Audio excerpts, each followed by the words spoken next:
In the shifting sands of the Egyptian desert, a name was whispered among thieves and scholars alike: Kale, the shadow of the Nile. No tomb was too deep, no curse too potent to keep him from his prize. His latest obsession was the legend of the sunken tomb of Neferkare, a pharaoh so obsessed with the afterlife that he supposedly designed his own tomb to choose its plunderer.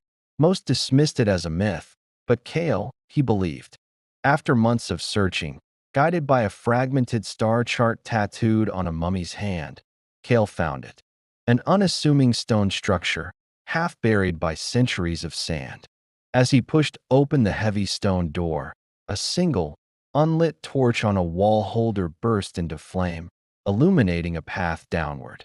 There were no traps, no fiendish puzzles, just a straight corridor leading to a single burial chamber.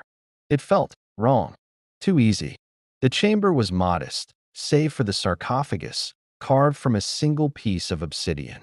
Hieroglyphs glowed with an ethereal light, telling the story of a pharaoh waiting not for the gods, but for a worthy successor. Not a successor to his throne, but to his avarice. A soul as greedy as his own to inherit his cursed wealth. As Kale reached out to touch the sarcophagus, the lid ground open with a deafening groan. Inside, there was no mummy, no gold, no jewels.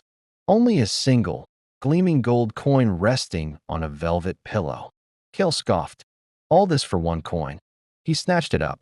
The moment his fingers closed around it, the torch at the entrance extinguished, plunging him into absolute darkness.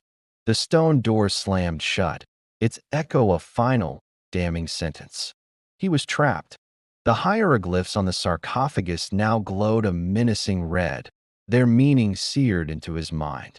The tomb wasn't waiting for a thief to rob it. It was waiting for a new guardian, a new prisoner to take the pharaoh's place. The coin in his hand began to burn, not with heat, but with a cold that seeped into his bones. Kale, the shadow of the Nile, had finally found a tomb he could never leave. The tomb that waited had found its thief. Thanks for joining me for another tale from the Vale.